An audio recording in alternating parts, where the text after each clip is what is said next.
What is going on, everybody? Welcome back to High School Never Ends, a pop punk dad podcast. I am Wingman Steve. And I'm Chris 183. And guys, we're back again. It's a new month, but this is a very special one, Steve. This is a very, very special month and a very, very special day. It's a special month because we're back on the road. That's right. But we're not just on any road. We're on the road to Chord Music Festival once again. It's coming up. And if you guys were with us last year when we did this, it was a really cool experience. We got to talk to and about, a lot of the bands that were on the Chord Music Festival in the year of 2025.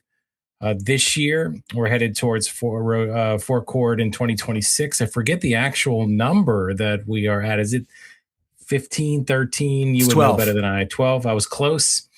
Lucky 13 is next year, so definitely got to catch that. But we're gonna run it back. We're gonna do the same thing again this year. We're gonna talk about the bands. We're gonna hopefully talk to some of the bands, and that kind of takes us into today's episode, Steve. It does.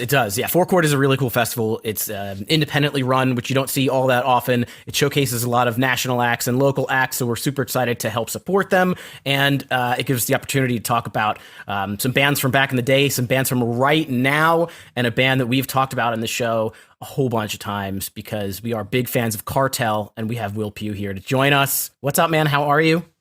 I'm good. Thanks for having me. Yeah, sorry, I'm a little animated having you on the show. Hopefully I'll knock you out of your jet lag and you'll be good to go. And I know that you've been busy. Definitely was excited. We'll talk about it later, but I saw you a couple of months ago on your tour with State Champs here in Philadelphia. Killer show. But we were hoping to talk a little bit about Cartel, the whole thing. You guys have a new album coming out. We got Chord coming up. What do you say? Does that sound good? Ready for it. All right, man.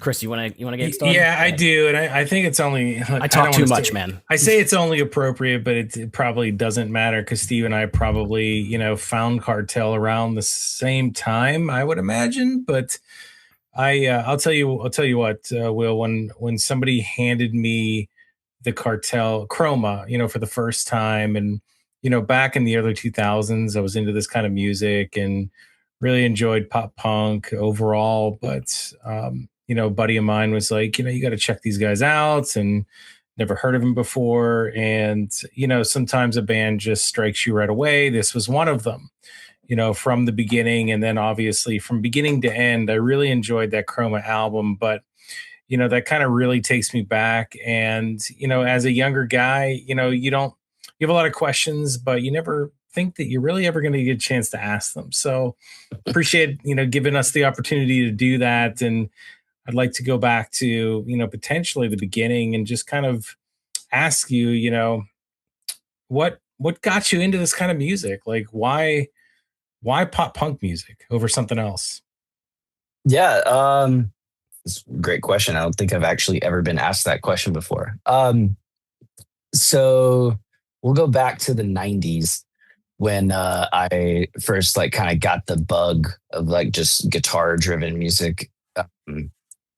To begin with, and it was a little bit rebellious, which all good rock and roll is, but I grew up in a pretty strict religious household, so one of the the more rebellious friends at my church gave me the 311 Down, or just self-titled, but Down obviously is the first song on that album. So when I first heard that guitar intro, it was like, okay, this is something entirely different than I've ever heard, and kind of fell in love with it simultaneously with Smashing Pumpkins' Melancholy Infinite Sadness.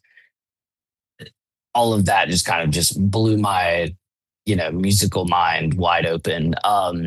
And for most of the 90s, it's all that, right? And I'm 12, 13 years old at the time.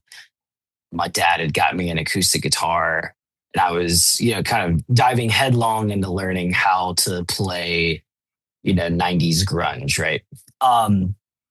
And, but like terribly, because I'm a beginner at guitar with like some $60 Yamaha acoustic that they make good Yamahas. That was not one of them. And my fingers were bleeding, all that sort of stuff. And then, um, fast forward to like late 90s, wound up going to public high school. I was in a private school for that. Public high school, and then like ran into some, I was wearing my Smashing Pumpkins t-shirt, and ran into some friends, some ne'er-do-wells that who introduced me to some other music that they were like, oh, Smashing Pumpkins is cool, huh? I'm like, yeah, all right. And we became friends, like started a little band, whatever. And then my guitar player in that band, he was like, can you should come out to the show with us tonight. And I was like, oh, where's the show? And I grew up like about 30 minutes outside the city of Atlanta, and in like legitimately in the sticks. And I was like, oh, where's the show at? And I was just thinking it was somewhere in our town. Nope, it was in downtown Atlanta at the Georgia Tech campus. And I was like, there is no way in hell that my parents are going to let me go downtown Atlanta, let alone on a college campus, to see bands play when I'm 15 years old. So he was like, well, I'll tell you what, like we have like, there's a guy there, Gavin, that sells CDs. Let me buy you some CDs. Like, all right. So I gave him like $20, and he comes back with both Hot Water Music records that were out at the time, which is like Fuel for the Hate Game and Forever and Counting. Don't know if you are aware of Hot Water Music, but phenomenal band from Gainesville, Florida, that was like very much a seminal part of like early Cartel, and like kind of the bands before Cartel that all of the members were a part of. But then the other album that he got me was Newfound Glory, Nothing Gold Can Stay. And by, I don't know, 12 minutes into that record, I was absolutely in love with that sound, because I'd never really heard anything. Because I mean, obviously, I listened to Blink. That was already out. Dude Ranch was very big with me. In the state hadn't come out yet. But Dude Ranch was I was just wearing that thing apart and loved it.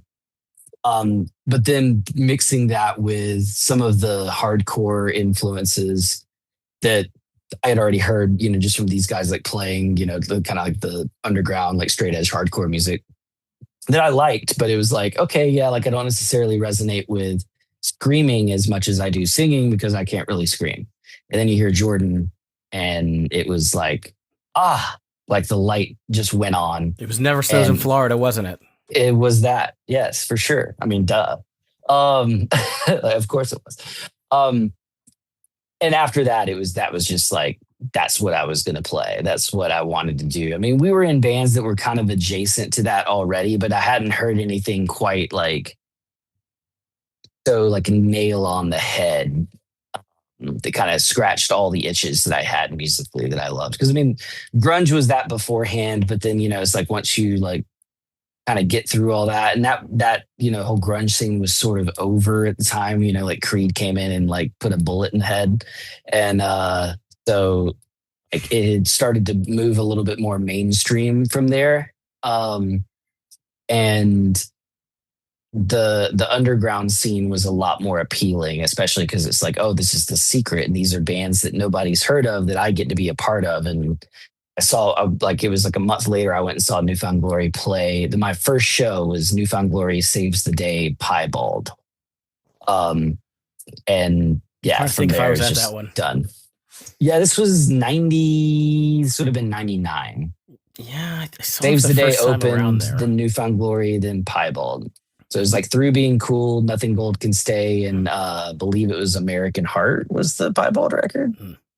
Was it, did you find a lot of community? So you grew up in kind of rural Georgia, right? But you're 30 minutes away from Atlanta, which is a major metro area. Was there like, I grew up in New York, so there's definitely like a scene. There's Long Island bands. You go to New York City, like these shows will sell out. Was there like kind of like a sense of community when you found this music and you were like, oh shit, there's like a bunch of people who like this music? Yeah. Well, so Atlanta is more of a little like, I mean, there's there's pockets where, there's like a Gwinnett scene and a Marietta scene, and there was a Douglasville scene and a South Atlanta scene that nobody really like lived in Atlanta at the time.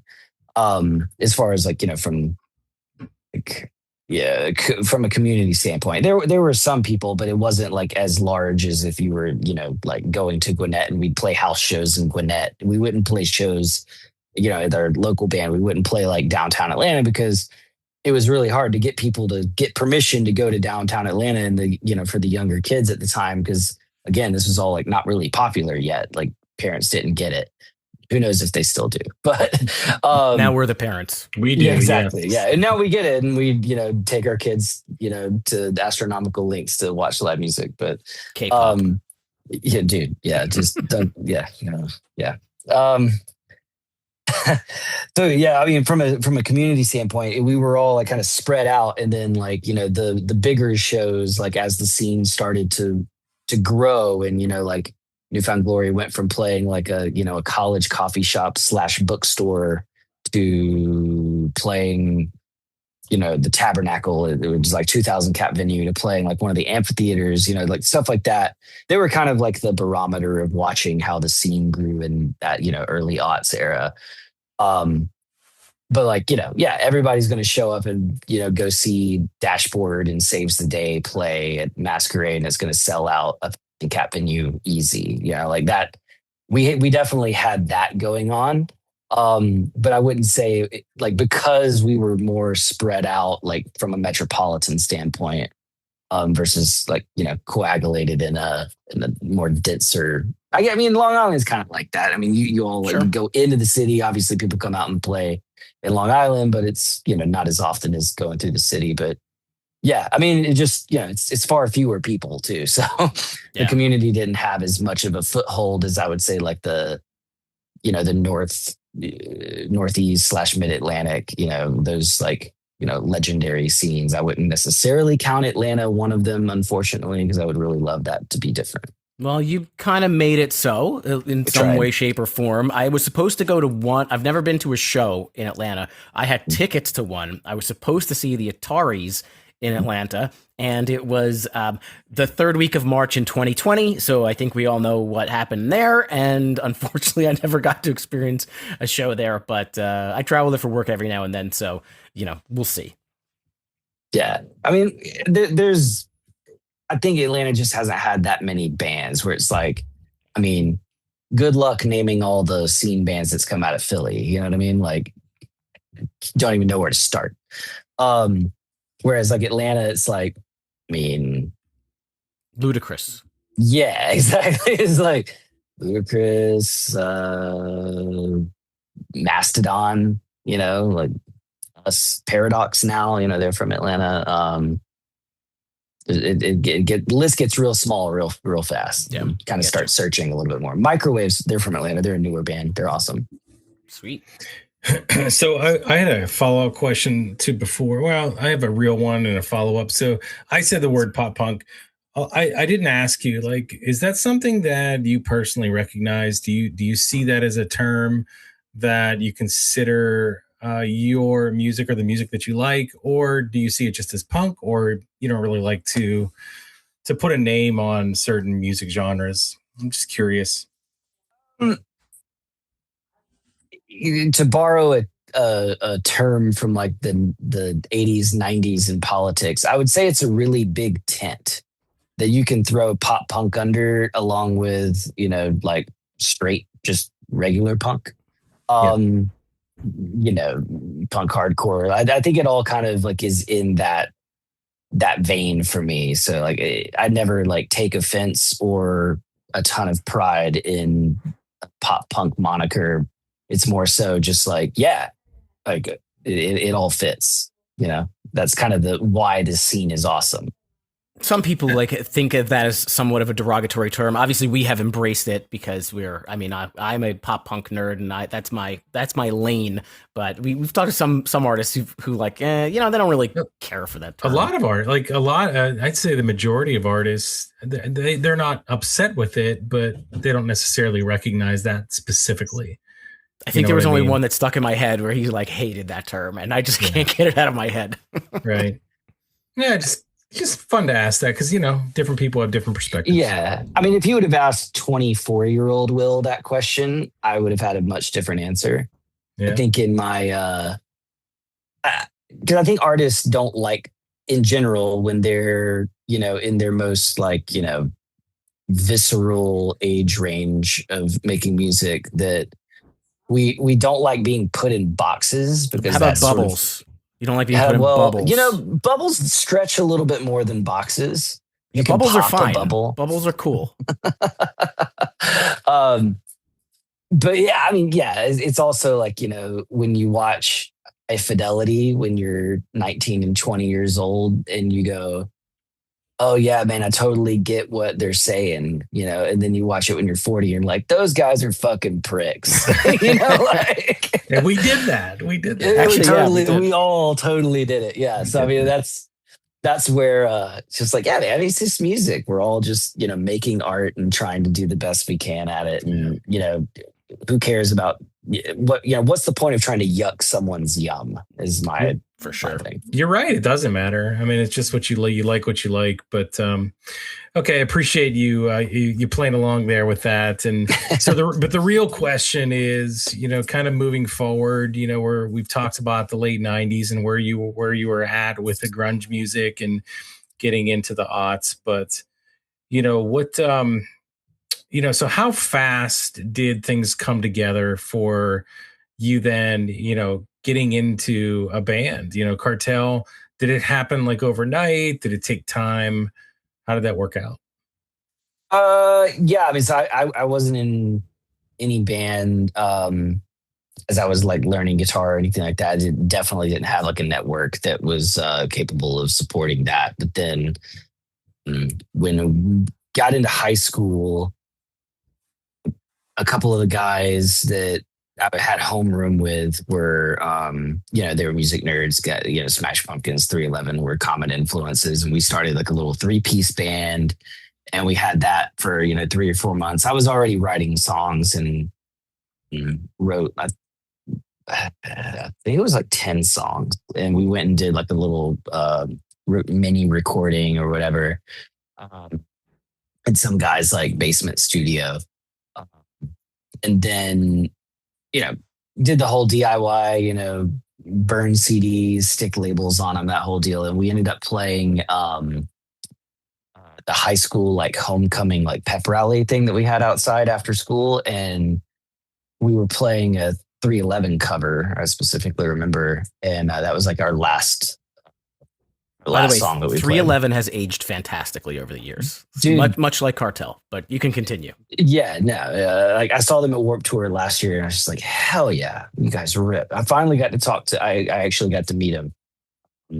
Didn't meet Nick, but like we have a couple common friends that have told me nothing but good things about him. But I did get to speak with Tim for a while. Total sweetheart of a dude, so that was cool. But anyway, yeah, like like some of the guys that would end up being like specifically the guy who introduced me to Newfound Glory, who ended up buying me those CDs. He was the guy who walked up and he was like, "Hey, you guys need a lead guitar player. Let me be in your band." I was like, "I mean, you look cool, so yeah, cool. You're older, you're upperclassmen. Yeah, that sounds great, And because like of that group of kids that were kind of like all the underground like punk hardcore kids in school, they were kind of all in bands except for this guy. His name was Jake, but he was like, "Oh yeah, he can sing. Like I should get in there and like influence these guys," which he did. I mean, we ended up like during that transformation. The 2 guys I was in a band with one guy ended up moving and we kicked the drummer out because he was like a drumline drummer and like he could play the hell out of a snare, but like everything else was a little loose. So we ended up getting the original drummer for Cartel and Joseph, who's still in the band. They were both in that band that was called that was Last Chance. That was the name of that band. So from there, that like those were like the beginnings of, so that would be like sophomore year of high school. That was like the beginnings of what would ultimately become Cartel after a couple different reincarnations. Oh, okay, we're talking about a high school band then. That's pretty cool. Yeah. So you guys kind of paid your dues along the way. You know, it's not like it was an overnight success before, you know, just thinking about Chroma, which is kind of what kicked this off. Obviously it's funny. I don't like quite know what like certain albums are like outside of people who listen to pop punk, but within this scene, I feel like it's just like that album just exploded off, you know, the heels of 2 singles, and then the rest, well, 1.5. I know you guys didn't get like proper promotion on the second one, but and then the rest of it was just fantastic. Was it like a fast ascension? Like, how did it feel for you when that kind of, you know, started to take hold? Yeah, it was. It felt sort of effortless, like all the barriers were removed, I guess. Where when we released the Ransom EP before Chroma, we released that by ourselves independently. We recorded that, not ourselves, but we did it with Matt Goldman, who did the first couple Copeland records, and Under Oath to Find the Great Line, actually. We did that and put it out, and then like we ended up playing like this like little music conference here in Atlanta called Atlantis, and met Rory from the Militia Group, who Copeland was on that label. So it just like, I don't know, it's one of those things where it just feels right, and you're like, Cartel on the Militia Group, that just seems like that has to be what happens, right? Like categorically these things just work. So and then, that ended up happening, obviously. But then it felt just sort of like once that like first domino fell, that things just sort of started, snowballing from there. And we ended up, getting rid of our last like non-original member before Chroma. And ended up, writing all of Chroma, and it just felt good. Like the whole time I was like, yeah, this feels like it just clicks. It's easy. I'm not like fighting these songs, And then, from release, we were like September 05, in through, I don't know. It was, it's small, like humble beginnings, right? We ended up, I think we had sold like 3,000 copies of the Ransom EP before Chroma came out. And then when Chroma came out, we sold 3,000 copies first week. And we're all like, oh my God, this is fucking crazy. We were all just like, could not believe that we had sold as many first week as we had the entire EP prior, which came out like 10 months beforehand. And then from there, we were on tour with Acceptance, and then we were on tour with the Starting Line, Philly band.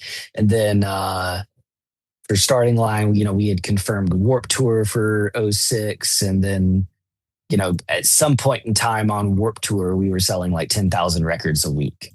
And you're just kind of like, Jesus, what the fuck is going on? Like how this just, we went on 2 tours, and one of which felt like the tour that would never end. Like, I saw that Starting Line tour. It was very long. It was a very long tour. We were all like very wore out at the end of it. I mean, those guys are amazing. They're still like great friends. Like I can't say enough nice things about the Starting Line. And you mentioned Copeland. They were on that show too. They were also on that. Yeah. The Screaming is for Babies tour. Is that what it was called? It was called the Screaming is for Babies I have tour, a nerd spreadsheet that has all the concerts I've ever been to and all the bands, but not like the titles of the tours. Maybe I think I need an extra cell. That one sticks. I remember they had a giant backdrop, and it was like, some off blue color background, but it was like a baby, like a little cartoon baby in a diaper with like the emo haircut with like, the front black, like, bangs thing going across with like the little like alfalfa like thing in the crown of the hair. And then it was just like going, wah, and his Screaming is for Babies. And I was like, we'll never forget it. Like all the love to those guys. That is maybe one of the worst like cover arts I've seen in my entire life. What a tour though. I'm looking at it. Starting Line, Copeland, Gatsby's American Dream, Cartel. Yeah. I don't remember Suicide Pact, but I don't. There was a couple different rotating openers. Okay. I was in the middle of Pennsylvania at State College, so that's where I caught it. I remember that show, yeah. I should have bought you a Washington Apple shot. There you go. I'm sure I had one while I was there. Wow, that's crazy. Then that happened. I mean, obviously, the way you tell it, it seemed like it happened super fast. So it's like you write Yeah. the album, you put the album out, it starts to sell, you go on tour, it blows up, and it blew up before that. Were you guys touring while you were writing Chroma or before? Like, were you touring Yeah. locally? Okay. Now we sort of, it's kind of like, yeah, I'm a big like metaphysical like woo guy, but like I believe it would like chasing dreams that like or anything really for that matter, that like the universe requires that you take the first step, and then like you kind of just like put your money where your mouth is, so to speak. But like we were playing like but we, like I said, we had recorded and released Ransom EP ourselves. And we did like a little CD release show at home, and like I think we sold like 500 tickets to that. But like it's local. It's the same people that have always come to see us play. It wasn't like a super stretch to do that because we could maybe pull like 10 people anywhere else in the Southeast at the time. But it was like that. We released that in like March '04. Yeah, '04. And like that was coming up at the end of like spring semester of college, which would have been my sophomore year of college. And Joseph sort of put the ultimatum to us, was like, look, I'm dropping out of college and I'm going on tour with this band. And he was in another band called Black Paper Diary at the time. He's like, or I'm going on tour with Black Paper Diary. Like, which is it, boys? Like, are we going to do this or are we not? And we're all like, yeah, let's do it. So we like literally sold all of our earthly possessions that we had, which wasn't much at the time, and put our money together to buy a van and trailer. We went on like a little mini tour with this other band that was from South Florida. And we did like one show in like Raleigh, North Carolina, came back to, played Atlanta. We're going to play like 2 shows in Florida, and our van broke down on the way to Florida. We were just like, oh, cool. So this is how it goes. So we got like beat into the whole situation real fast. But we did that in like the summer of '04. We played, no, we didn't play Warped Tour that day. That summer, it was the '05. We did like a locals only stage basically in Atlanta in '05. But then once we did that, like just took that first step and started, Militia Group came in and signed us. So like, okay, you guys have proven that you can tour. We're like, I mean, we want to tour, but our van doesn't work. They're like, we'll help you buy a van. I was like, okay, cool, great. That works perfectly. We need a new van. So we got a van and went on tour like '04 that fall. It was like Pure Volume days. So it was like My American Heart, All Rights Reserved, and then us. Those were the 3 bands. And then that was like the fall of '04. And then we turned around and went back on tour with another band from Atlanta called A Small Victory, that was on a small indie out in California called Sideshow. And we did like, I don't know,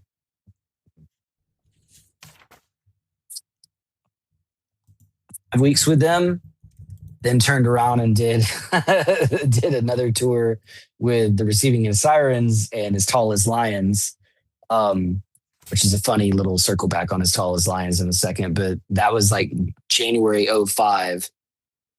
Got off that tour and then went out that March with there was a Militia Group tour with like Branston, the Rocket Summer, Umbrellas, and then went straight into the studio and did Chroma. So it was just like bam, bam, bam, bam, bam. The As Tall as Lions thing is a little bit crazy because, and that Receiving the Sirens, because the drummer Receiving the Sirens is now the drummer in Dan and Shay, the country group. As Tall as Lions, the singer, Dan Nigro, is probably the most successful person that I have ever toured with, except for Hayley Williams and Paramore. But I didn't really know her as well because she was like 16. But Dan know pretty well. Dan is the producer who's done Olivia Rodrigo and Chappell Roan. Oh, shit. Yeah, he's doing great. He's doing just fine.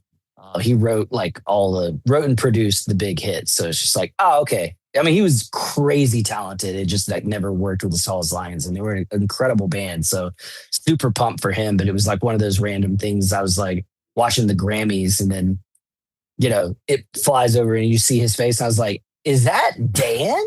Like, what the fuck? And then I looked it up and I was like, holy shit, good for you, bud. Like, that's awesome. Why didn't I get the invite? I know. It's just, must have lost my number. I've had a few different ones since then. So that's probably why. But it's understandable. Yeah, you mentioned the Militia Group a couple times, and I, as two dudes who are not musicians, I do find it somewhat fascinating to ask artists about like interactions with labels and stuff like that. You've had a couple of different labels throughout your career. Would you consider yourself like jaded by the music industry that is beating you down, and you've seen the machine that's behind it, or is it just a part of the thing and it hasn't been that big a deal? Yeah. Every artist, if you're not jaded, you're not doing it right. Okay.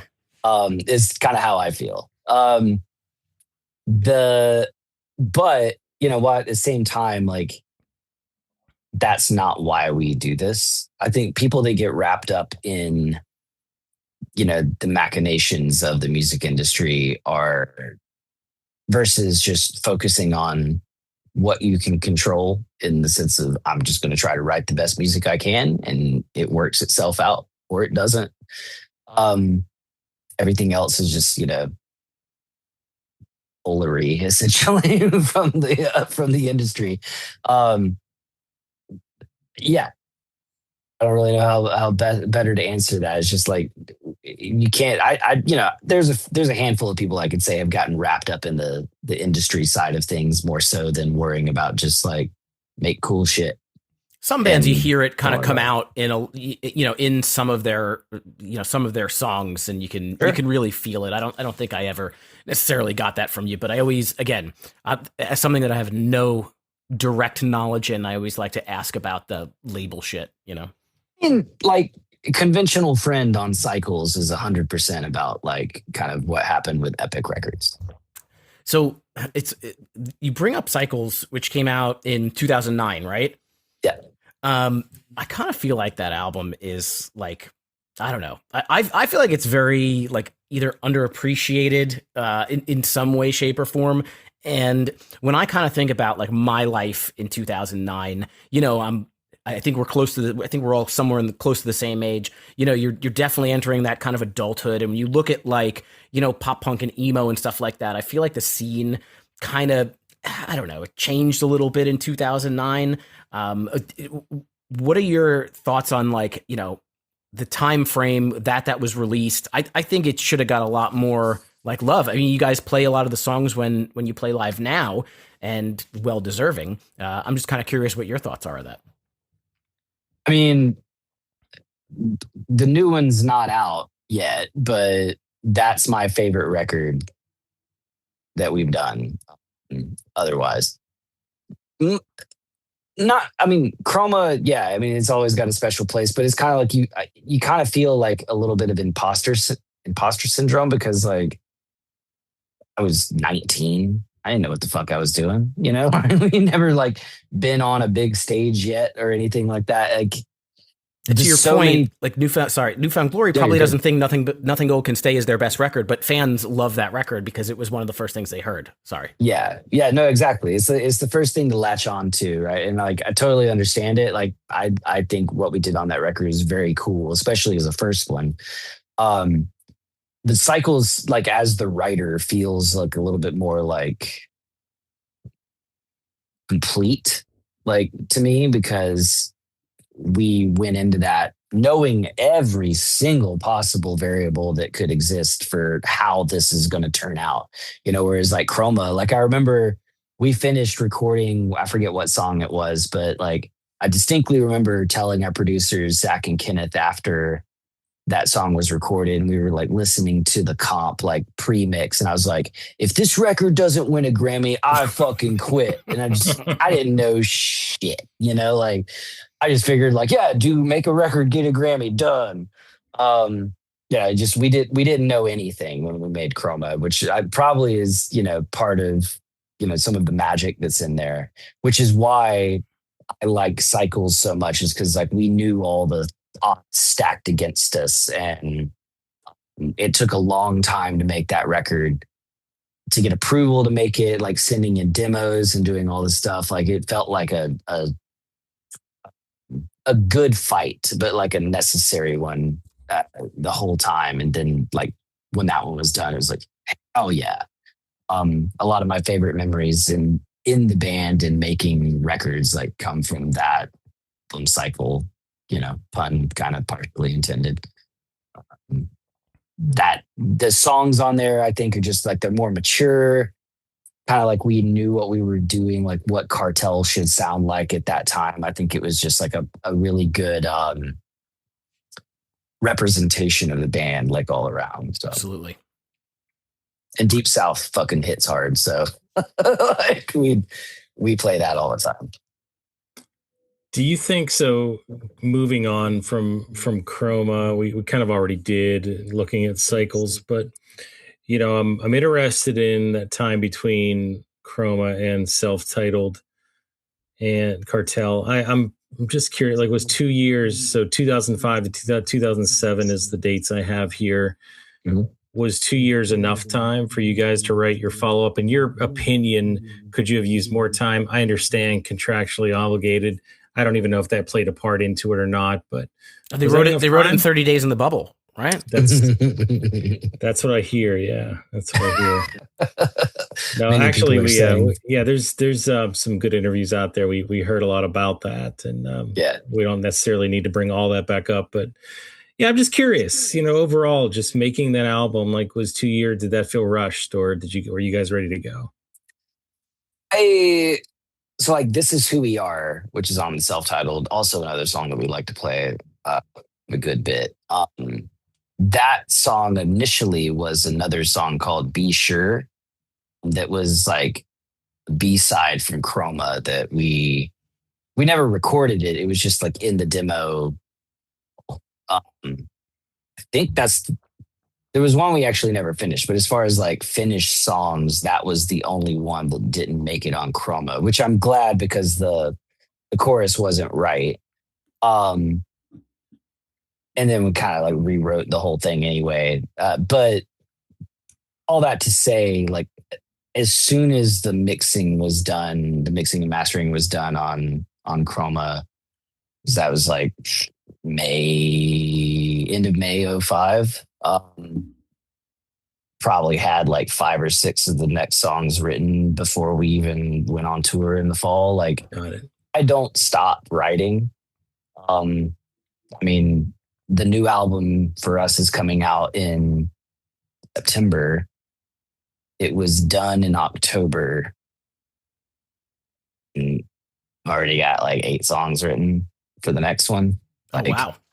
I just don't like try to. I mean, there was a large like era of time where I was not writing for Cartel. So that's a different story. But in the groove, when Chroma came, it was just like, all right, yeah, like, let's just start ripping. Because also that came out on Militia Group in like September 2005. It got re-released on Epic in June of 2006.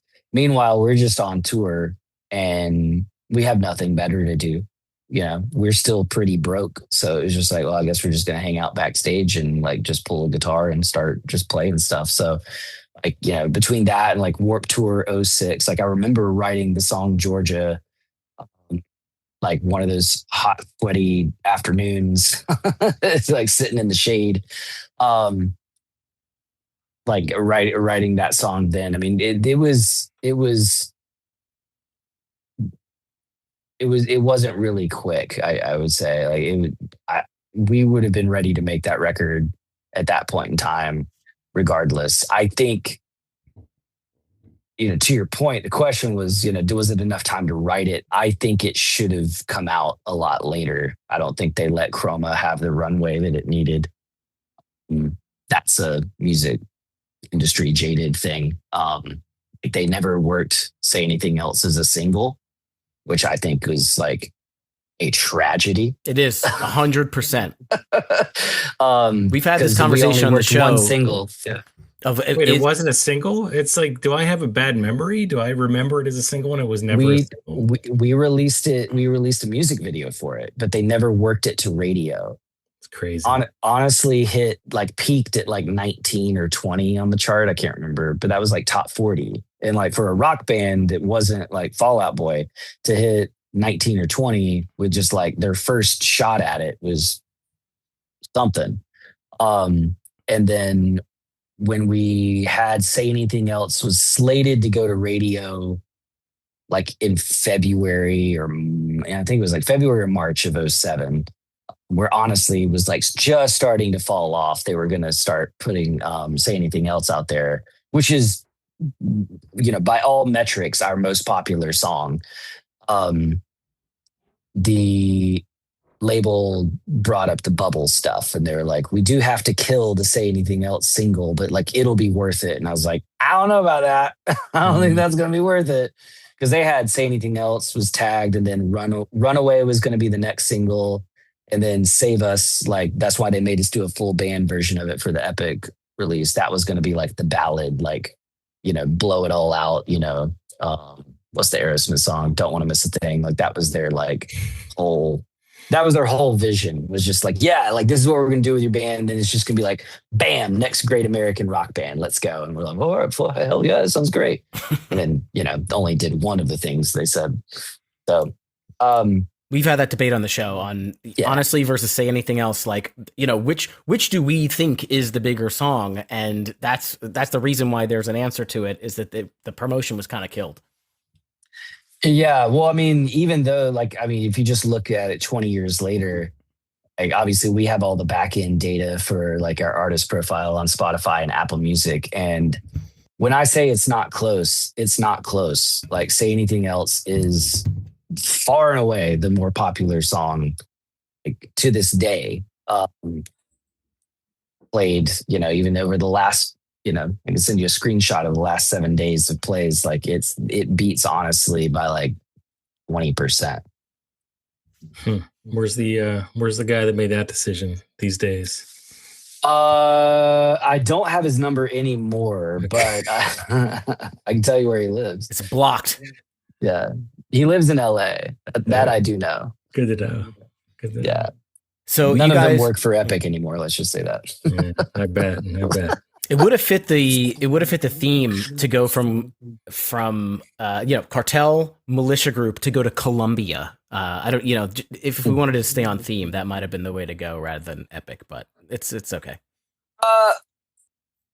We did like a little interview with Columbia. The people like it.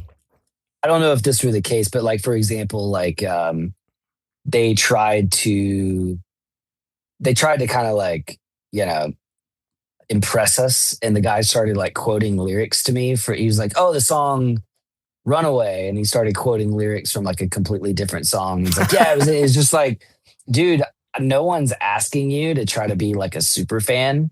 Like, all we want to know is like how you're going to work our band and like what's your angle and all this stuff. And we had essentially a choice between Columbia or Epic, and I would say like that ruined it for us, as well as like Acceptance was on Columbia, and they worked different as the first single of that record that was full of pop rock smashes, and they worked the ballad first.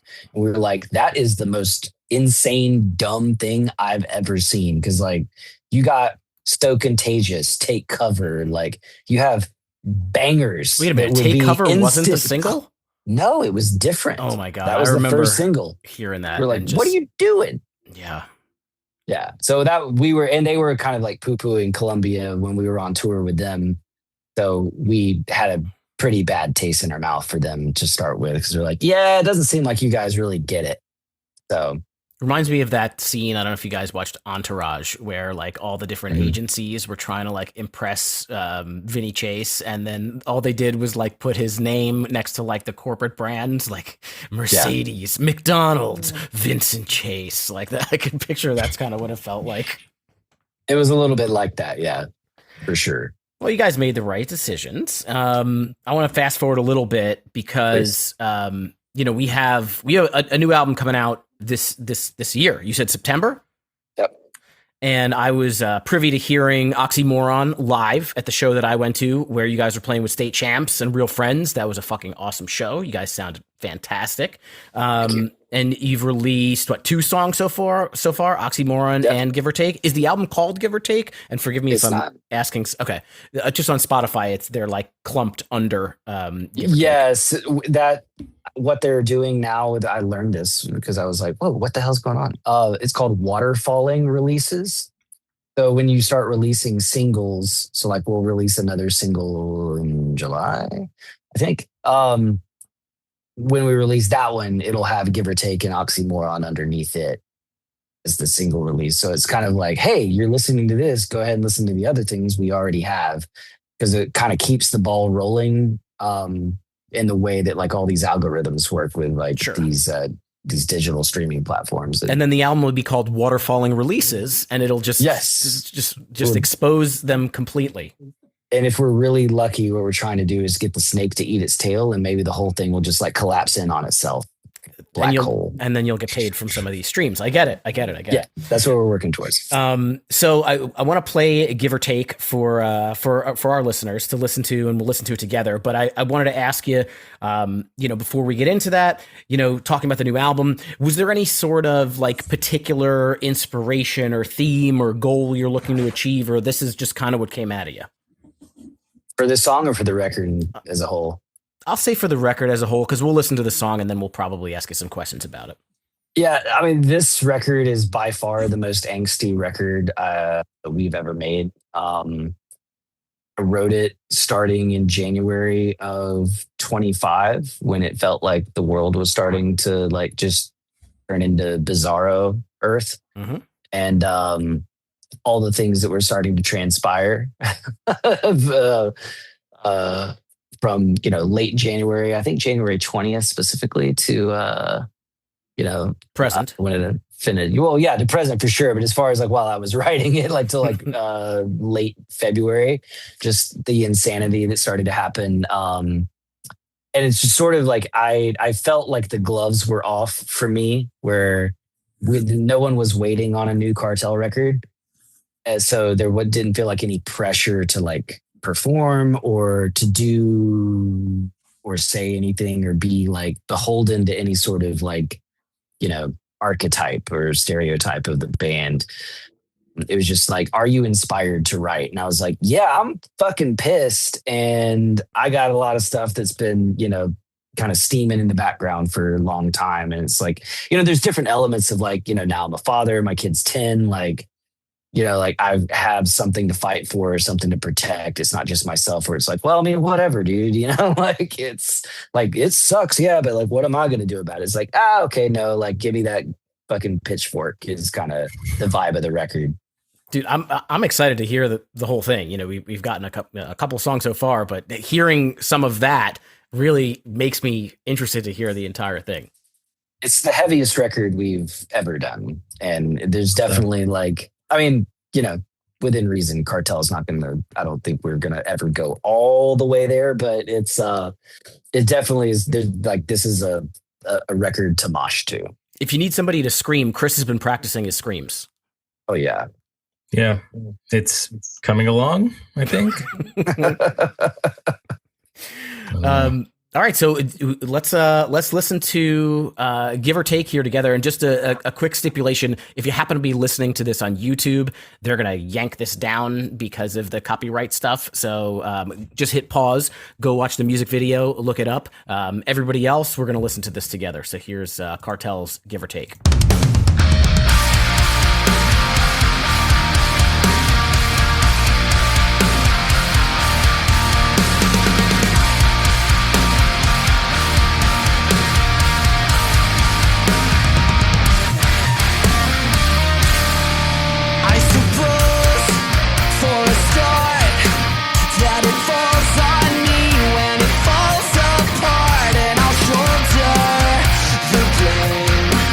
Taking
ever did was take advantage of me. All I ever did was give you everything. And all you ever did was take advantage of me. All I ever did was give you everything.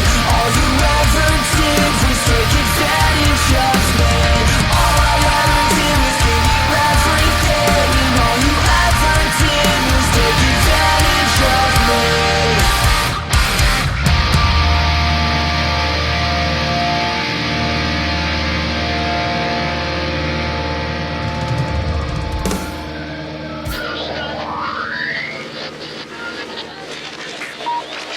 Interrupt this broadcast for an urgent message from the Ministry of Truth and Compliance. Citizens are reminded, obedience is peace, silence is stress, emotion is weakness. Please remain in your designated zones until further notice. Failure to comply will be considered violation of the ministry. Fuck that. Yeah, supercalifragilisticexpialidocious. If you tell the truth, they'll call you foul and avaricious. We'll just light the match and watch it burn. It's precocious. Supercalifragilisticexpialidocious. Chris, that song rips, dude. That song Great track. rips. Great Fucking track. rips. Love that. This is one of those songs where, first off, you don't even need to look into the lyrics. You just listen to it and you're like bouncing your head along. But I really like you can read into the lyrics and you can kind of take a couple of meanings out of it. Like you can kind of take it as a relationship thing. You can also take it as like a music business kind of thing. Again, I'm not going to ask you what it's about. That's up to the people who listen to it. But I always love songs that give you those like multiple perspectives where, you know, dickheads like me and Chris can sit here and like debate it. And the lyrics, awesome, big ass chorus, catchy as hell. It maintains that Cartel classic sound. Just well done, dude. I couldn't have said it better myself on the lyrical interpretation because it's like, yeah, I mean, not everything. Sometimes knowing what's behind this, and it's not necessarily with this song, but it's just any lyric, like knowing what the artist was actually writing it about, ruins it.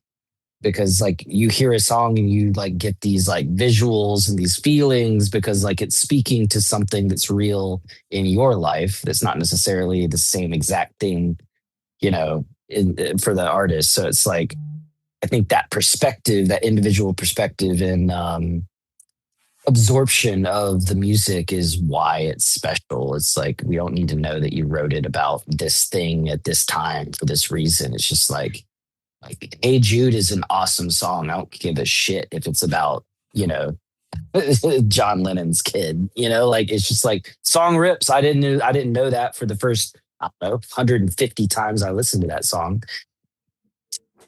Or knowing what it was about, you know, it's just like, yeah, okay. I just feel that song for what it is. So yeah, perfect summation of lyrical like ambiguity. Love it. Absolutely. So from now on, when I have my opinions about what songs are about, Steve, and you look up on Wikipedia and said, well, this band said this song's about XYZ, that's not the way to do it. Hey, listen, if they say it, it's fine, but I support it being ambiguous and I enjoy that.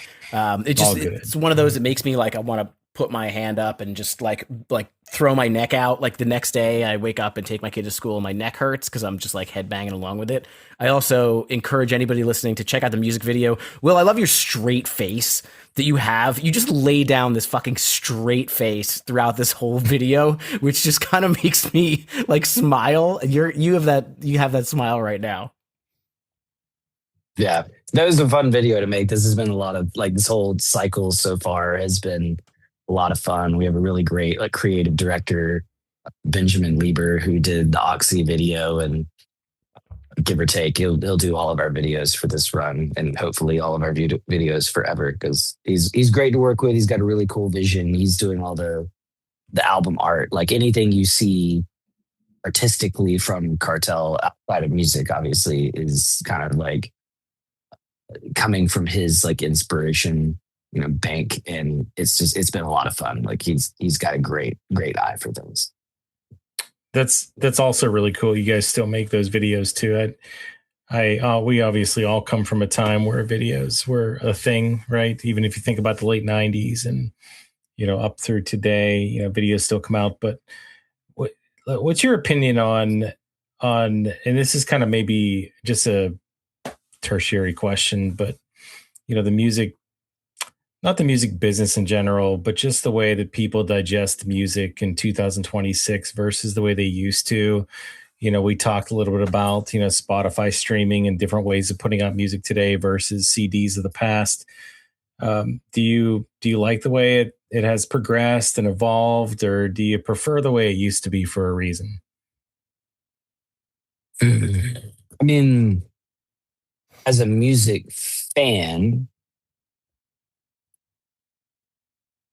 I would it'd be hard pressed to not say that, like, the access that people have to music is like the fact that I can think up any song I've ever heard before, and for the most part, and be able to show my kid, like, oh dude, check this out, and not have to like be like, wait till I get home and go through my vinyl collection and then have to, it's like technology, ease of access, like all that stuff has made consuming music like a lot more, it was accessible, to say the same word again. But um there the thing that this generation will lose is the moment of, like, I waited until the day this record came out. I went to the store. I had to beg my mom to take me to the store, and I used all of my allowance money to buy this album.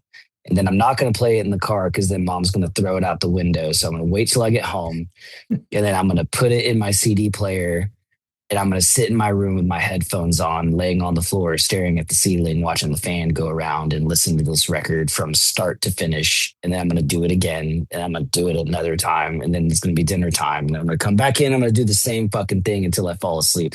Like, having those moments of just like complete absorption and just like adoration for the music, because you just like that like buildup of anticipation, and then you finally get to listen to the whole album, and you get to pick your favorites, and then like go back and do all these things, and then talk about it with your friends. Did you hear this? Oh, I heard that. Like, you can only get those situations when you didn't have the world at your fingertips musically, and you didn't have like the ADD sort of like, I can just pick whatever I want, and I don't really like the bridge of this song, so then now I'm bored with this, I'm going to go listen to a different artist. Like, it was a lot harder to jump back and forth, unless you're making mixtapes or whatever, but like that's a different thing. But the importance and the mysticism of like just the magic of like getting into an album and like, listening to it while reading the lyrics, and then like looking at the art and like, why did they make these choices? And it's like, is that Darcy's boob on an album? Like, for like, like little things like that. OG, like real Smashing Pumpkins fan will know exactly what I'm talking about with that. But like, just like different stuff where you just like remember like the artwork and the packaging and like the moments that you were able to like finally start listening to these records. I mean, it kind of sounds like Almost Famous, like I'm Philip Seymour Hoffman all of a sudden, but like it doesn't have that same effect anymore. So like you have to fight so hard to get noticed that you have music coming out. It's like, when we sold out, I don't even know how many like hundreds of thousands of records in our career, and, and tickets, and like, there's still like so many people that will get messages. I had no idea you guys were still a band. Like, motherfucker, where have you been? Like, we never stopped being a band. And then, you do music videos. Like, I think this whole like new process, this whole new era of Cartel and like trying to make sense of it, like how do we do things in 2026, where like clearly our demographic is not 17-year-old kids, but it's not 17-year-old kids either. Like they will be exposed to this as much as anyone else. So like finding that sweet spot of like, we're going to do things the way we think are fucking cool. Like music videos are cool. People don't do enough of them. And we're doing a music video for every single release that we have, like, because we want to, we think it's important. And, you know, just some of the like kind of, you know, the things we're kind of steadfast in, like with this is the way albums should be made. This is the way that like art should be presented, in our opinion, of our band. This is the way we want this to come across. So we're really taking a, you know, a much more like holistic, but like, you know, a future minded approach to the release of this, while also like having, you know, one foot in the past and kind of the way we did it. And not to be like, oh, it was better than, you know, like every generation does, but it was just like, I don't know how kids will ever experience what we experienced, you know, being able to like just, you know, lock in on one record and just like rip it. Cause I still listen to digital music like that. Like a record comes out, I wear that thing out. Like my phone is tired of me searching that same song to play over and over and over again. Like that's how I consume music. It's just like all encompassing. And then I'll like absorb everything I can out of it. Be like, all right, great. And then the next new thing comes in and I do that. But I always will be able to go back and be like, yeah, like I can listen to this record front to back the same way I did the first time. I'm just not going to listen to it 8 times in a row now, you know? I think that's kind of the detriment of the accessibility, right? I love the accessibility. It's fantastic, but I feel like the younger generation, you know, I'll speak, my daughter's 11, you know, the listening to a full album is not like the culture. It's listening to a playlist and creating a playlist. And, you know, we do a lot of full albums. So like we take in albums in their entirety, the tracking, the progression, and we chat about it. And I think that's what, you know, some of the younger generations miss out on because of the accessibility. But it is fantastic to be able to type in anything you want and it's boom, it's right there. Doesn't matter what Apple, Spotify, doesn't matter what you're on. You can find anything you want right now immediately. Yeah, totally agree. Yeah, but you know what? We had the best. We had the best of both worlds. So, you know, I love reading lyrics, whether it was back in the day in the CD books or like, you know, using like whatever AZ lyrics or punk lyrics or whatever. Like I always look at lyrics. You too. I hate that the story so far is things I can't change them, like, or things I can't see, whatever. It doesn't matter. The one with a snake on it is awesome. Mm-hmm. That's the one album they have that like doesn't populate lyrics in Apple Music for me. On the streaming platform. Yeah, that's what I'll do now is I'll sit there and just like watch the lyrics go by as I'm listening to the song. I'm like, oh, that's what he said. I find some, a lot of them don't. I guess that's probably the record label or somebody that needs to upload them. It's probably not the artist that does it. No, it's always going to be, it's whoever's in control of that specific album for whatever reason. But yeah, I personally enjoy that a lot because it's typically like artist controlled. Because I've seen people like make lyric sheets or like, you know, type up lyrics to our songs. I'm like, that's not it. I didn't say that at all. Like that completely ruins the meaning of the song. You changed it so much. Like that's not what I said. Will, you can edit them. You could be the editor. Go on that site and be like, nah, that's wrong. Here's the just comment like, nah, that ain't it, dog. You know, that reminds me of when I used to print out lyrics from the internet in like, I don't know, 1999. And it was like, this doesn't sound like it should, but I don't have any other way of knowing what they're talking about. So I guess that's what the Stone Temple Pilots are trying to tell me. I don't know, you know, or whatever band. But hey, so you guys have toured a lot over the past year. I mean, I take a look at, you know, a lot of the festivals and tours that you guys have been on. And, you know, obviously we're calling this whole thing that we're doing right now, the Road to 4 Chord, that's coming up here in September. I don't know, Steve might have some questions about some of the other tours and that's fine too. But for 4 Chord, how, are you guys excited about that? I mean, is that something that you've heard of in the past, or what's your thoughts there?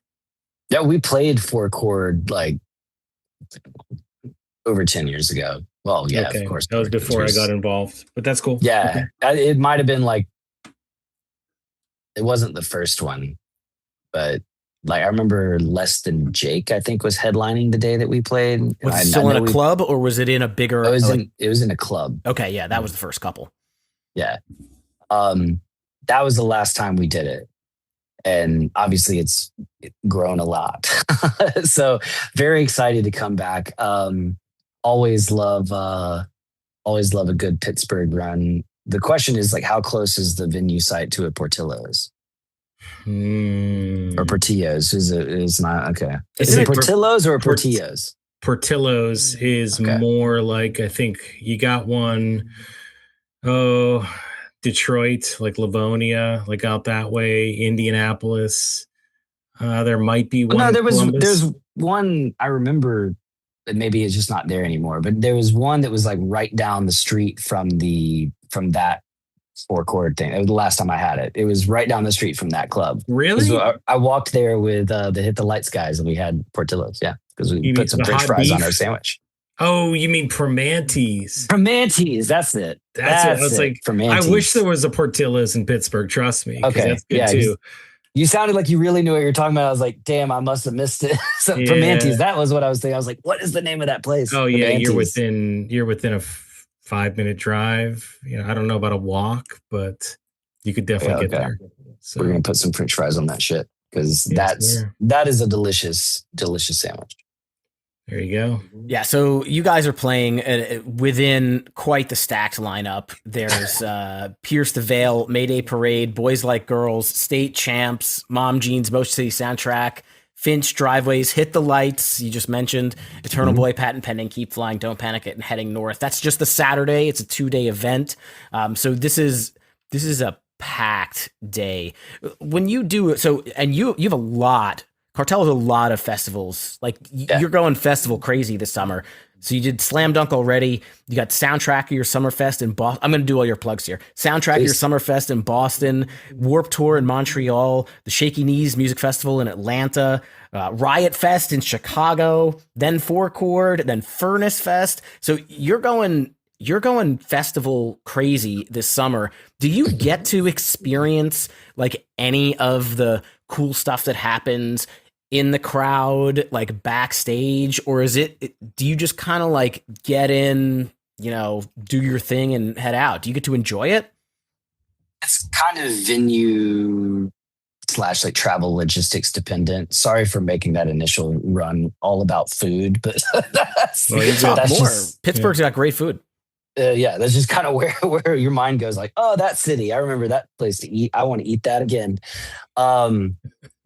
No, the festival run is it's about to be nuts. I mean, like for example, we do Shaky Knees here in Atlanta, and then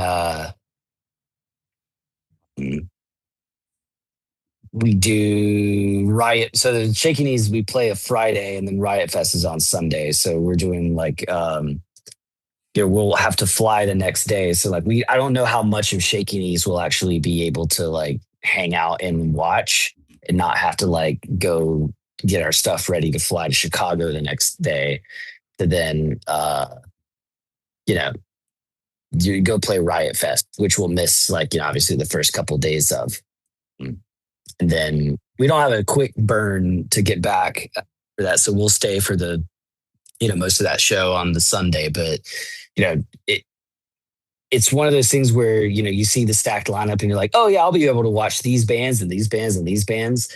And then you don't get to see shit, and sometimes you do. It just sort of depends. So you try not to get your hopes up too high. I know I played guest guitar for Newfound Glory when they went to Australia in December, and it was a festival called the Good Things Festival, and it was like Tool, Garbage, and Weezer were like the main headliners, and I was like, hell yeah, I can't wait to watch Tool every night. And I didn't get to see them once because we had to like fly or drive or leave the venue, and I was just like, damn. Like, that was like when I saw the lineup, I was like, hell yeah, and then like didn't get to see them at all. I was like, that doesn't Did you get to see doesn't feel Garbage good. or Weezer at all? I saw like 10 minutes of Garbage before we had to leave the one night. Got it. That wasn't the time when Shirley Manson like screamed at the crowd, was it?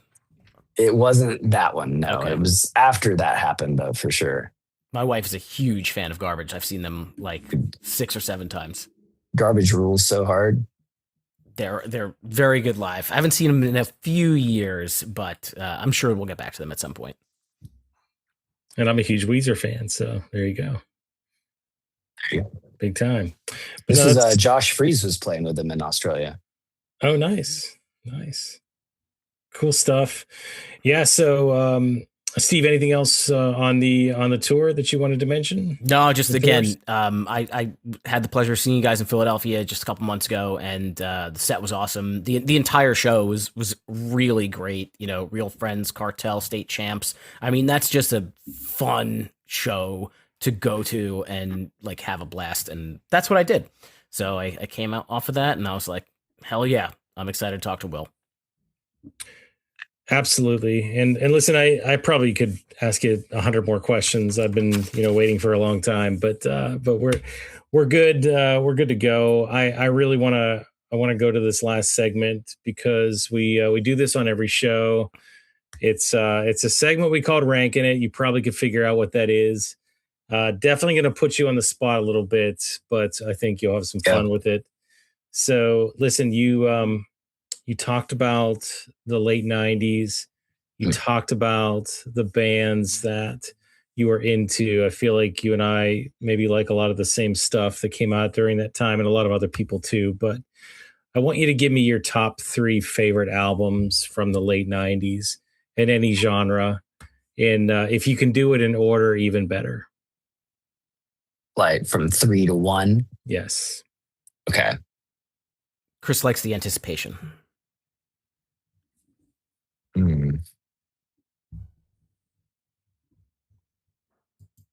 So I gotta categorize this in like these are the albums, not necessarily what I would say are the best albums necessarily. There's some crossovers for sure, but if we're only going in the top 3, these are the albums that to me are like my 3/4 of Mount Rushmore of Fair.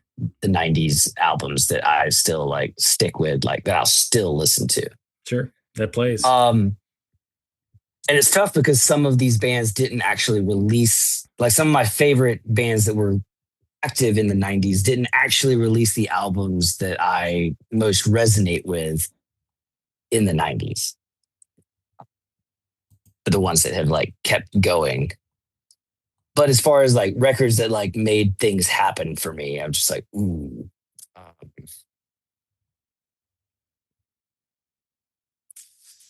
2 is probably, well, 3 and 2 are harder because I already know my number 1. But 3, Rage, Battle of Los Angeles. Makes sense.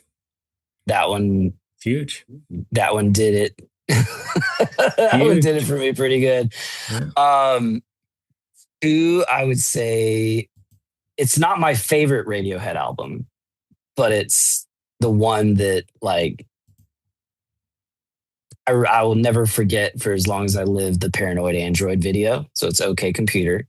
Yes, sir.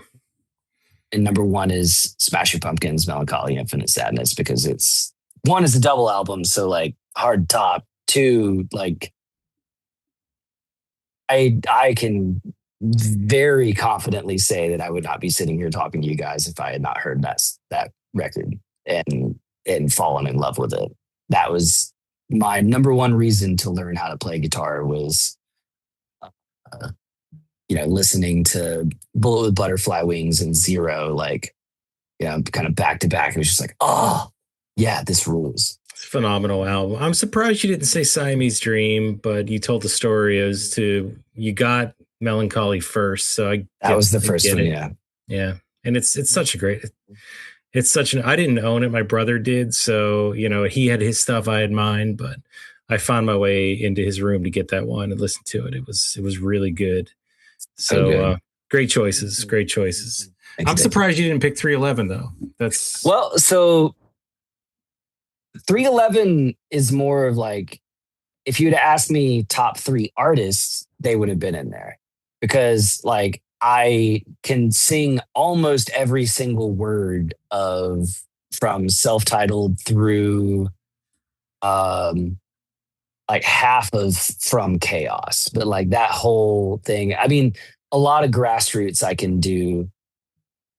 311 Music, not as much of it. That was like a later addition to me, but like, dude, I mean, Transistor, like, come on, like that. Love Just it. all of those records, just like, dude, there's just like, damn. But like, I couldn't pick a favorite 311 record, which is why it's not in the top 3.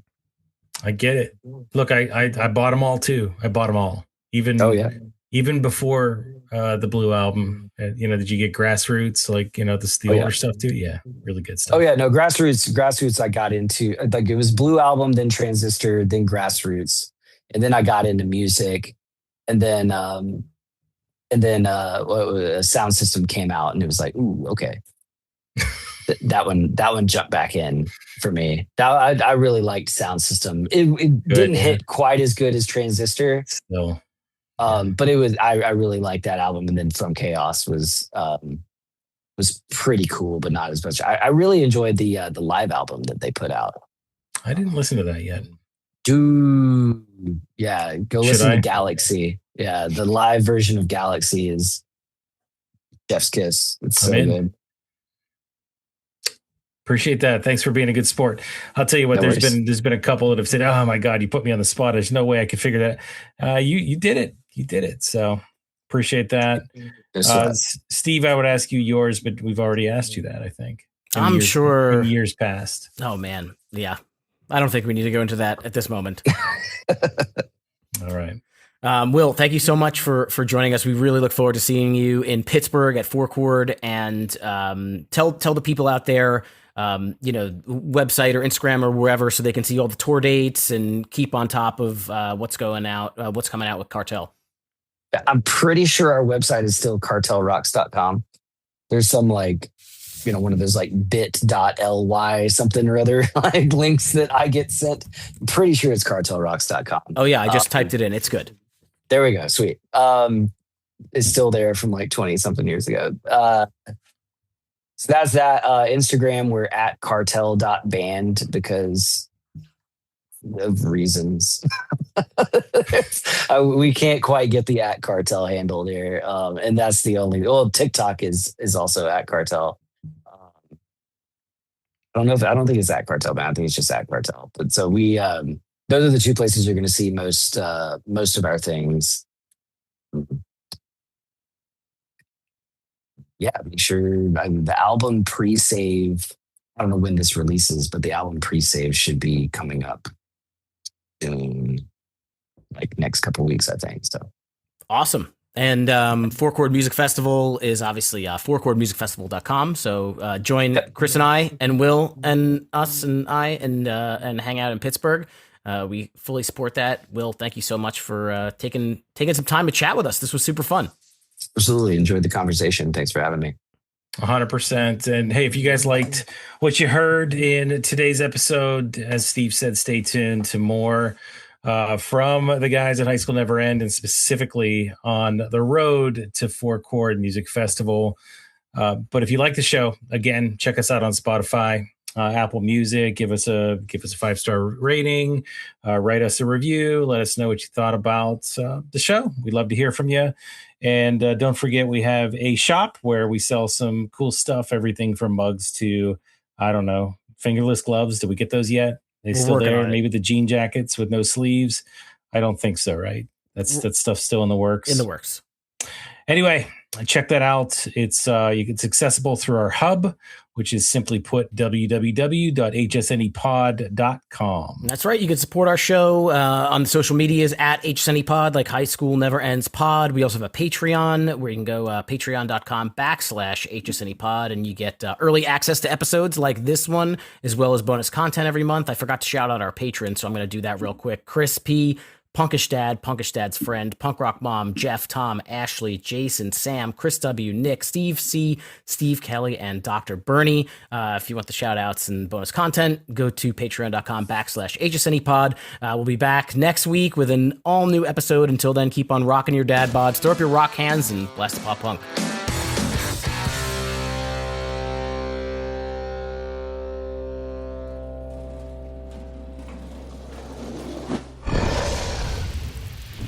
Dragon Wagon.